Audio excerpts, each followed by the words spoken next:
2 साल बेमिसाल। और अब देखिए आपका अपना न्यूज़ 24 एक्सप्रेस नए अंदाज में। नमस्कार, आप देख रहे हैं न्यूज़ 24 एक्सप्रेस और मैं हूं नेहा परिहार आपके साथ। आइए रुक करते हैं आज के बुलेटिन की ओर। विक्टोरिया अस्पताल जबलपुर में कोविड वैक्सीनेशन में लोग बढ़ चढ़कर हिस्सा ले रहे हैं। कोविड टीकाकरण के प्रति लोगों का रुझान बढ़ा। हमारे संवाददाता द्वारा प्राप्त जानकारी पर शिरीन खान निवासी रद्दी चौकी ने बताया कि कोरोना वायरस की तीसरी लहर के प्रभाव को देखते हुए आमजन में जागरूकता देखने को मिल रही है। जिला चिकित्सालय विक्टोरिया अस्पताल में आज लोग भारी संख्या में कोविड वैक्सीन की पहली और दूसरी डोज लगवा रहे हैं। हो रहा है, काफ़ी लोग तीसरा डोज लगवाने के लिए आ रहे हैं जिला अस्पताल विक्टोरिया में और काफ़ी भीड़ हो रही है। कोविशील्ड का तीसरा डोज और कोवैक्सीन का तीसरा डोज लगाया जा रहा है हमारे हॉस्पिटल में और काफ़ी अच्छे से यहाँ पे मतलब डोज लगाया जा रहा है कोविशील्ड का। लोगों को किसी प्रकार से दिक्कत परेशानी तो नहीं आ रहा डोज लगाने किसी प्रकार कोई दिक्कत नहीं हो रही है किसी को भी। डोज लगाने के बाद आप उसको क्या एडवाइस दे रहे हैं? हम उसको एडवाइस दे रहे हैं कि वो थोड़ी देर का वेट करें और उसका एक टैबलेट दे रहे हैं जो कि खा लें। अभी तक कितने लग चुके हैं अपने यहाँ? अभी तक हमारे यहाँ पे 280 प्लस हो चुका है सुबह से अभी तक। अपना नाम बताइए। मेरा नाम सुनाय नामदेव है, यहाँ पे कंप्यूटर ऑपरेटर हूँ। सदर से आए हैं, हम 75 साल के हैं, हमको तीसरा डोज विक्टोरिया अस्पताल में लगा है, बहुत जल्दी लग गया। अच्छा, कब लगवाए आपने वैक्सीन? अभी लगा, पहले लगा मार्च में, एक मार्च को लगा, 31 मार्च को लगा, मोदी जी के साथ लगा। ठीक है, क्या नाम है आपका? जयमुन्निसा। हरिद्वार जेल में बैरक को आइसोलेशन बैरक बनाया गया। संपूर्ण भारत के साथ उत्तराखंड में भी कोरोना संक्रमण के लगातार मामले बढ़ते जा रहे हैं। ऐसे में जहां सरकार और जिला प्रशासन अपनी अपनी तैयारियों में जुटा हुआ है, वहीं हरिद्वार जेल में भी इसका असर देखने को मिल रहा है। जहां इससे पहले शासन के आदेश पर हरिद्वार जेल में बंद कैदियों की मुलाकात बंद कर दी गई थी। अब हरिद्वार जेल में एक बैरक को आइसोलेशन बैरक के रूप में बदल दिया गया है। एक तो जो मुलाकातें हैं शासन द्वारा जो है वो मुलाकातें बंद कर दी गई हैं और वीडियो कॉन्फ्रेंसिंग के माध्यम से और प्रिजन इनमेट कॉलिंग के सिस्टम के माध्यम से वो बंदीगण जो है अपने परिजनों से वार्तालाप कर सकते हैं। द्वितीय, हमारे द्वारा एक बैरक को जो है आइसोलेशन बैरक में बदल दिया गया है और जो भी नए बंदे आ रहे हैं उसको उस बैरक में रखा जा रहा है। और सर, क्या तैयारी आपके द्वारा की गई है इसको लेकर? नियमित रूप से जो है सारे बंदियों की कारागार में चेकिंग हो रही है। अगर किसी में कोई इस तरीके का सिम्टम्स पाया जाएगा तो उसे तुरंत जो है आइसोलेशन जो बैरक है उसमें शिफ्ट कर दिया जाएगा और प्रोटोकॉल के अनुसार उन्हें उसका उपचार प्रदान किया जाएगा। शालाओं में विवेकानंद जयंती मनाई गई। गाडरवारा में गत दिवस स्वामी विवेकानंद जयंती पर क्षेत्र की शालाओं में युवा दिवस के रूप में मनाया गया।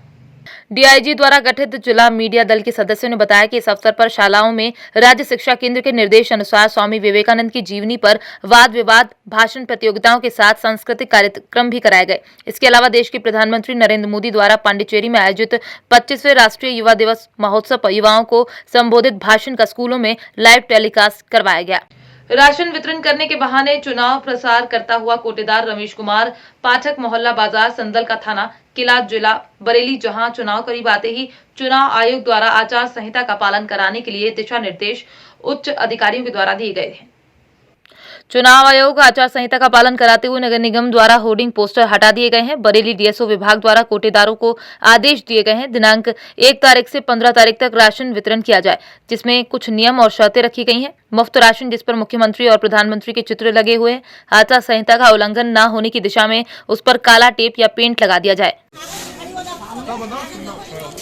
किसके आदेश पे बैठ रहे हो गल्ला? किसके आदेश पे बैठ रहे हो गल्ला? किसके आदेश से बांट रहे हैं? मतलब हम गेहूं चावल बांट रहे हैं। आदेश हो गया आपको? गेहूं चावल बांट रहे हैं। अब आइटम नहीं होता। बच्चों थोड़ा सा भैया बैठे बुला लो। जो नहीं बात जो बंद जैसा बंद है वैसे तो खोल के मैंने किसी को ये आपने ये वापस करा सामान? ये वापस करा? अर्जी डाल दी, वापस आएगा तो दे देंगे।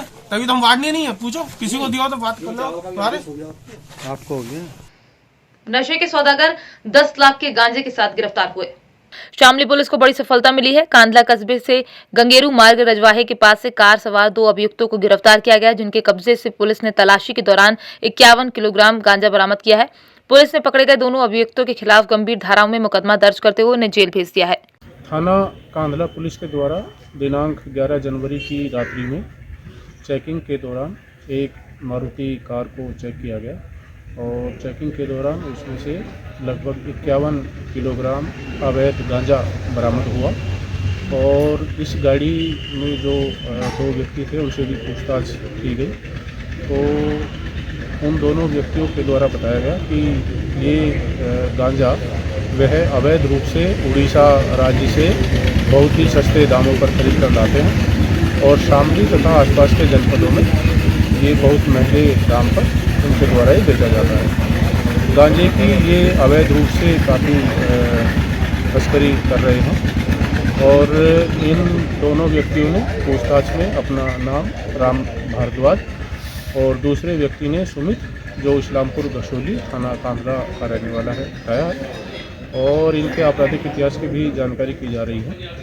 दोनों ही अभियुक्तों को हिरासत में लेकर पूछताछ की जा रही है और इसमें इस बरामदगी के आधार पर थाना कांधला पर सुसंगत धाराओं में अभियोग पंजीकृत कर लिया गया है और जो 51 किलोग्राम अवैध रूप से गांजा इनसे बरामद हुआ है उसकी वैल्यू लगभग 10 लाख रुपए है और बाकी इसमें आगे की वैधानिक कार्रवाई थाना कांधला पुलिस के द्वारा की जा रही है। वक्त हो चला है एक छोटे से ब्रेक का, फिर मुलाकात होगी ब्रेक के बाद।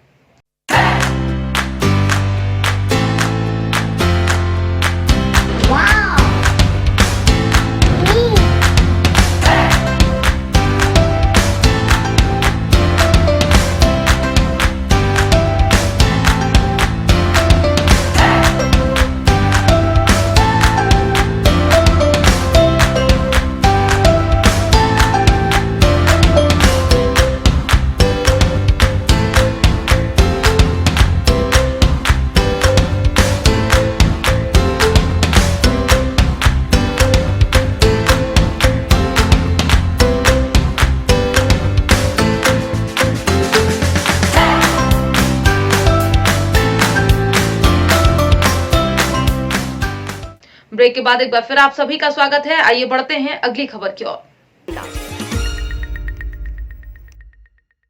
झाबुआ में स्वरोजगार एवं रोजगार दिवस का आयोजन किया गया। 12 जनवरी को माननीय मुख्यमंत्री शिवराज सिंह चौहान द्वारा 12 जनवरी 2022 को प्रदेश व्यापी एवं रोजगार एवं स्वरोजगार दिवस का कार्यक्रम वर्चुअल कार्यक्रम मिंटो हॉल भोपाल से प्रारंभ किया। झाबुआ में जिला स्तरीय कार्यक्रम माननीय इंदर सिंह परमार प्रभारी मंत्री जिला झाबुआ के मुख्य अतिथि में गुमान सिंह डामोर सांसद झाबुआ रतलाम की अध्यक्षता में अन्य जनप्रतिनिधियों की उपस्थिति में शगुन गार्डन झाबुआ में लगभग 100 हितग्राहियों की उपस्थिति में संपन्न हुआ। जिस महापुरुष ने केवल अपने देश ही नहीं तो दुनिया के सामने भारत की महत्वता को, भारत के जीवन दर्शन को विश्व के मानचित्र पर ताकत के साथ, हिम्मत के साथ रखने का काम किया था और उनकी जयंती है। ऐसे स्वामी विवेकानंद को मैं प्रणाम करता हूं, उनके चरणों में प्रणाम करता हूं। जिस समय देश विदेशी शासन के चंगुल में फंसा था, हम सब लोग एक प्रकार से गुलाम थे, ऐसे समय में समाज की जो ताकत है वो समाप्त हो चुकी थी। स्वत्व का जो भाव था वो समाप्त हो चुका था। हम कुछ कर सकते हैं भाव खत्म हो चुका था। और जिस देश की ऐसी ऐतिहासिक परंपरा, गौरवशाली इतिहास था, उस इतिहास को भी हमारे लोग भूल गए थे।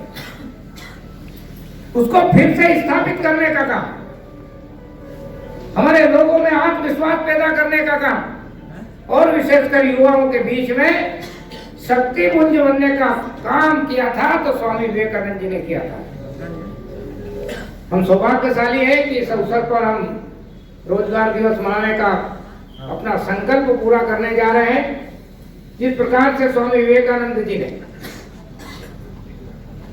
अपने देश के युवाओं का आह्वान किया था उठ के खड़े होने के लिए, कुछ करने के लिए, शक्तिशाली बनने के लिए। हमारे देश में कोरोना आया तो इस आपदा को अवसर में बदलने का काम किया है।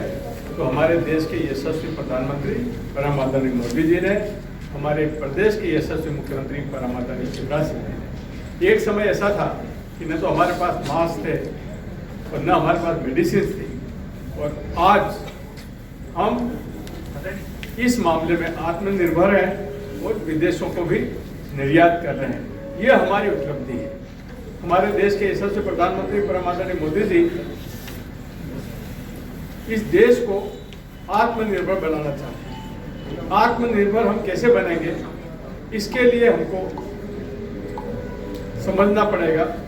हमारे देश के यशस्वी प्रधानमंत्री परम आदरणीय मोदी जी ने हर वर्ग के लिए योजनाएं निकाली और उनका धरातल पर क्रियान्वयन शुरू किया। मैं झाबुआ जिले के संबंध में बात करना चाहता हूं, तो कोरोना के समय में जो हमारे भाई बहन बाहर काम करने गए थे और वापस आए, तो अधिकतर लोगों ने हमारे प्रदेश की शासन की योजनाओं का लाभ लेकर के गांव-गांव में दुकानें खोली। अगर इन पिछले 2 सालों की अगर हम बात करें तो हर गांव में हर प्रकार की दुकानें खुली है। सब्जी भाजी, किराना, कपड़ा, दवाइयाँ, कटिंग करवाना, जूते, चप्पल, सब प्रकार के। और मुझे ये कहते हुए खुशी है कि ये सब योजनाएं हमारे प्रदेश सरकार द्वारा संचालित है, और इसका सबसे ज़्यादा अगर कोई लाभ लिया है तो हमारे जिले के जनजाति भाई और बहनों ने लिया है। ये हमारे लिए खुशी की बात है। बहुत तेजी से जनजाति समाज आगे बढ़ रहा है। पहले झाबुआ में हमको गाड़ी घोड़े नहीं दिखते थे, आज प्रधानमंत्री आवास के कारण गांव-गांव में पक्के मकान बने हैं। हमारे प्रदेश की योजनाओं के अंतर्गत हर गांव में कम से कम 10-10, 20-20, 50-50 गाड़ियां हैं।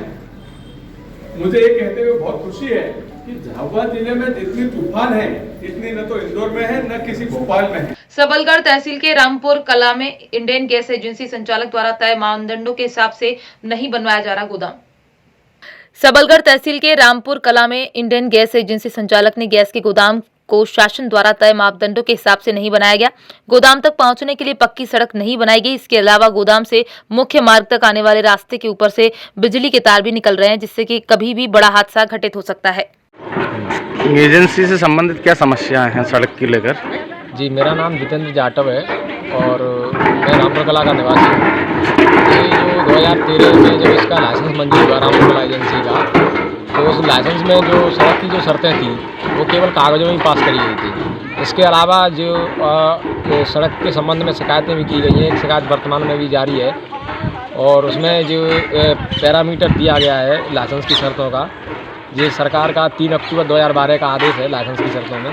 इसमें जो बिजली के जो तार नहीं होने चाहिए, पानी का कटा नहीं होना चाहिए, तो इन शर्तों का उल्लंघन करते हुए लाइसेंस लिया गया है और इसको सड़क नहीं बनवाई गई है। तो प्रकाश डालें। जी, सड़क बनवाने के लिए जो सरकार के मापदंडों के अनुसार, जैसे राष्ट्रीय राजमार्ग प्राधिकरण के अनुसार जो मापदंडों को पूरा करे, ऐसी सड़क बनवाने का प्रावधान है ये शर्त के अनुसार। फिरोजाबाद एसओजी टीम और थाना उत्तर पुलिस को बड़ी सफलता मिली है। कुछ दिन पूर्व हुई पार्षद की दुकान की चोरी का खुलासा हुआ। 2 अन्य चोरी के मामले भी खुले। एक महिला समेत 7 अभियुक्तों को गिरफ्तार किया गया, जिनके पास से चोरी का माल सहित हथियार भी बरामद हुए हैं। चोरी का माल पुलिस ने बरामद किया। चोरी के माल की कीमत लगभग 5 लाख रुपए है। एएसपी अशोक कुमार शुक्ला ने मामले का खुलासा किया। किस तरह का अनावरण हुआ है? ये बहुत इंटरेस्टिंग है। मैं बताना चाहूँगा आपको, राजेश यादव जी हैं यहाँ पे, उनकी बहुत अच्छा शोरूम है। एलईडी जितने भी होम अप्लायंसेज होते हैं इलेक्ट्रॉनिक की उनकी दुकान है। राजेश जी आ भी गए हैं, आ जाओ। तो चोरी हुई, बड़ी चोरी हुई। हम भी मौके पे गए, पार्षद भी हैं, आ जाइए राजेश जी। तो हम इनके मौके पे गए, विधायक जी गए थे, हमको फ़ोन किया, मैं कहा ठीक है मैं आता हूँ, मैं करूँगा। हम वहाँ गए, मैंने इनको वादा किया था कि 24 घंटे के अंदर आपकी रिकवरी करके देंगे। तो ये चैलेंज था पुलिस के लिए। अब जब हम लोग लगे इसमें, तो इसकी पूरी कहानी मैं बताना चाहूँगा कि इसमें एक महिला है, एक दुर्बल सा लड़का है, उसको टीबी का पेशेंट बना करके वो ऑटो ले आते हैं, और ये एक आदमी इसमें काम किया था, उसके घर में छत को रिपेयर किया था। तो उसमें एक पटिया लगी है पत्थर की, और सीमेंट से उसको जोड़ा गया है। तो उसने बताया था इसके घर में एक रहता था, ये जो दीपक है मेन जो कल्प्रिट है, तो ये रहता था। तो इसको बताया था कि जो बरसात में सीमेंट सरकाने में आराम रहता है जहाँ पे ज्वाइंट होता है पत्थरों का, वैसे तो सीमेंट नहीं सरकेगी। तो ये बरसात का वेट कर रहे थे, बरसात में बहुत क्लासिक स्टोरी है, बरसात का वेट किए, फिर ये सरिया इन्होंने देख के बेलदारी किया था उस दुकान में, तो ये उन्हें मालूम था, उस जाके सरिया इन्होंने खुद खसकाया, जो बेलदारी किए थे वही सरिया खसकाए इनकी, और फिर अपना माल पूरा निकाल लिए बाहर। फिर ये जो महिला है ये ऑटो लेके आई कि हमारा ये बीमार लड़का है 500 रुपये किराए पे लेके आई। वो सबसे बड़ी बहादुरी, सिपाही को आगे बुलाओ, सबसे बड़ी बहादुरी इसमें हमारे इस सिपाही की है, जिसने, क्या नाम बेटा, हेड कांस्टेबल अजय, मुँह खोल लो। इसने रास्ते में इंटरसेप्ट किया उसको कि तुम लोग कहाँ जा रहे हो, तो उन्होंने कहा कि बीमार है, वही जो हार की जीत की कहानी है ना बाबा सुदर्शन वाली, उन्होंने दीनहीन होने का फायदा उठाया, बीमार है, महिला है, फिर भी सिपाही ने उनका मोबाइल नंबर लिया, फोटो खींचा, और डीएल का जो है फोटो खींचा, मोबाइल नंबर लिया और छोड़ दिया। ये क्वालिटी है कि उसने छोड़ दिया है, उसको हरेस नहीं किया, अपना काम भी कर लिया, छोड़ भी दिया। फिर ये लोग गए, अपना माल बाहर निकाल के अपना माल वाल लेके गए, ये लोग अपना कहानी इन्होंने इस तरह से किया। फिर वहाँ पे सीसीटीवी फुटेज लिया हम लोगों ने, उसमें जो गाड़ी थी, एक विकलांग लड़का था, ये हुआ कि हाँ चलिए यही होगा, वर्कआउट हो गई घटना, अच्छा हुआ मिल गए, उनको हम लोग ले आए। भाई चांस वो विकलांग बोलने लगा कि वो दिव्यांग बोलने लगा, दिव्यांग बोलने लगे, भाई मैं तो, आप पता कर लो, मैं तो नहीं हूँ इसमें। हम लोग बहुत चक्के थे, ये सीसीटीवी में है, उसी टाइम ये घटना पे गाड़ी आती है, रुकती है, बैठता है, अंदर चोरी हो रही है, ये होगा। लेकिन वो कहा कि आप पूरा पता करो, हम लोगों ने उस पर विश्वास किया, पूरा पता किया, वो दिव्यांग बिल्कुल निर्दोष निकला, और वो केवल वहाँ पे पानी झिमझिम कर रहा था तो उसका आसरा लेने के लिए बैठ गया था। बहरहाल तो हम लोगों ने जैसे भी अपना इलेक्ट्रॉनिक सर्विलांस लगा करके ये जो नंबर ले लिया था हमारे हेड कांस्टेबल ने, इसको देखा गया, इसकी मौजूदगी मिली और उसको बुलाया। भक्तों को दिया संदेश, कोरोना गाइडलाइन का पालन कर वैक्सीनेशन अवश्य लगवाएं। झाबुआ जिले के मेघनगर आश्रय ट्रस्ट में चल रहे असंग महाराज के 3 दिवसीय सत्संग का समापन बुधवार को हुआ। जैन रत्न रंजीत सिंह बाफना की स्मृति में चल रहे 3 दिवसीय सत्संग समापन के अवसर पर हजारों श्रद्धालु असंग महाराज की मधुर वाणी सुनने पहुंचे। इस दौरान भक्तों ने असंग महाराज की गुरुवाणी का श्रवण किया। मुझे ऐसा लगा अगर इनको सत्संग निरंतर मिलता रहे तो ये बहुत अच्छे इंसान बनेंगे और महान बनेंगे, देशभक्त बनेंगे और हिंदू धर्म के कवच कुंडल बनेंगे। और बाफना परिवार की जो सोच है, उनकी सोच समाज के हित में है, देश के हित में है और संतों की सेवा के लिए सोच है कि बाफना परिवार जैसा अगर हर सिटी में एक एक परिवार भी हो जाए तो बहुत जगत का कल्याण। कोरोना के नियम सभी को पालन करना चाहिए, क्योंकि कोरोना धर्म कर्म को भी नहीं समझता है, ना तो कोरोना जो है कोई से अपना पराया समझता है। जो भी नियम का उल्लंघन करेगा, सोशल डिस्टेंसिंग नहीं रखेगा या मास्क नहीं लगाएगा या सफाई शुद्धता नहीं रखेगा और इम्यूनिटी पावर नहीं बढ़ाएगा, तो उसको नुकसान हो सकता है। वैक्सीनेशन तो सबको करवाना ही चाहिए, क्योंकि वैक्सीन लगवाने से ऐसा मान लो कि हम कवच कुंडल पहन लिए। आमतौर पर आपने साधारण चोरी की कई घटनाएं देखी और सुनी होंगी, लेकिन हम आपको एक ऐसी चोरी की घटना के बारे में बता रहे हैं जहां चोर सूने घर में चोरी की घटना को अंजाम देते हैं और घटना स्थल पर थूक कर चले गए। बुढ़ार थाना क्षेत्र के Budhar siding road Ambedkar Nagar ward number 7 Gokul Dham के रहने वाले विनय गुप्ता शनिवार 8 जनवरी को परिवार सहित अपने दोस्त बेटों को परीक्षा दिलाने सागर चले गए। घर पर कोई नहीं रहने का फायदा उठाकर सूने मकान का ताला तोड़कर अज्ञात चोर घर की अलमारी में रखे सोने चांदी के जेवरात के साथ नकदी भी चोरी कर फरार हो गए। बच्चों को मैं सैनिक स्कूल का परीक्षा दिलवाने के लिए बाहर जबलपुर गया था। यहाँ घर में कोई नहीं था। कल लौट के आया हूँ रात में तो देखा कि दरवाजे टूटे हुए थे।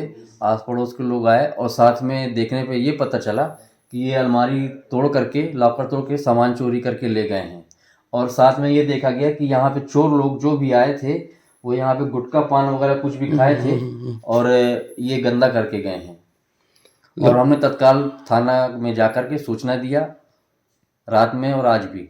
लगभग कितने की चोरी है, क्या क्या चोरी हुई? लगभग 10 लाख के करीब होनी चाहिए, नकदी मिला करके, नकदी जेवरात मिला के। जी। आपका शुभ नाम? विनय कुमार गुप्ता।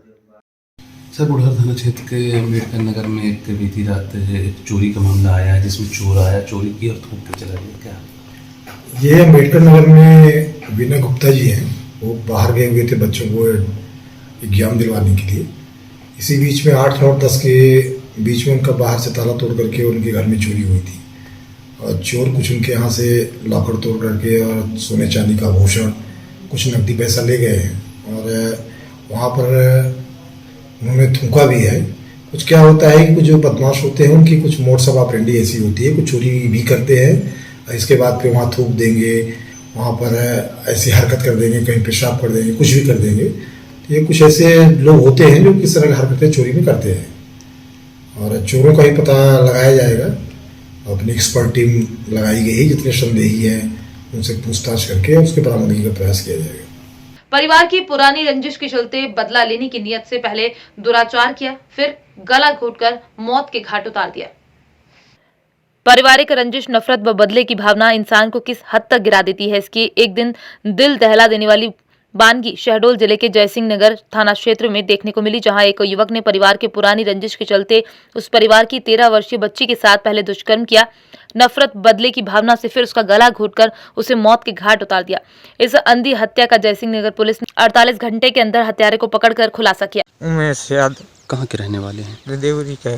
क्या हुआ है बताइए। सर मैं मवेशी चराने गया, वहाँ से आते यहाँ लाश पाया। अब मेरे कुछ पता नहीं क्या हुआ, उसका चड्डी पंजानी सब बाहर फेंकान थी।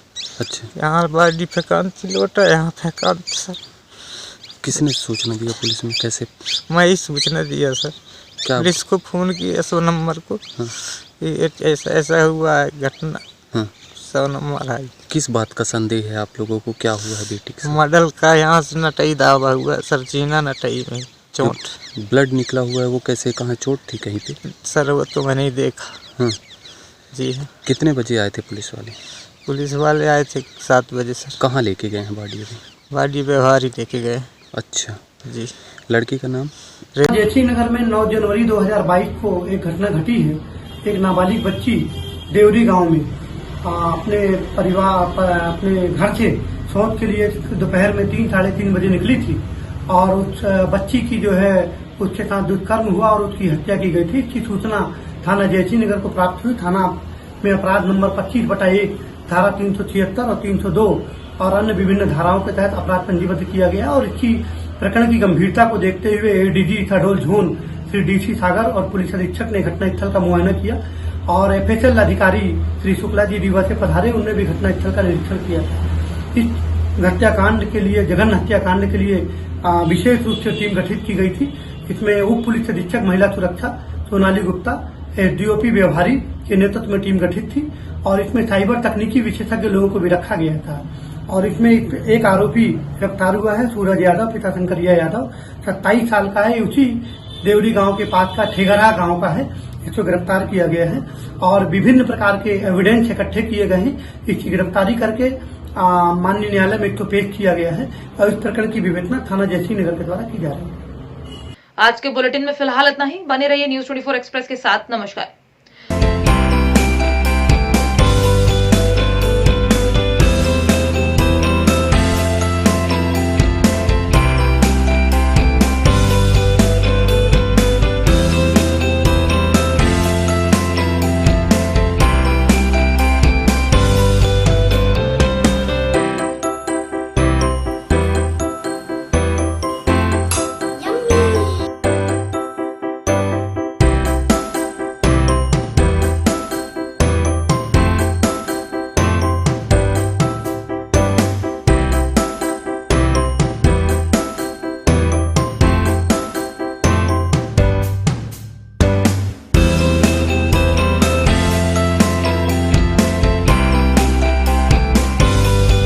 एक्सप्रेस के 2 साल बेमिसाल, और अब देखिए आपका अपना न्यूज़ 24 एक्सप्रेस नए अंदाज।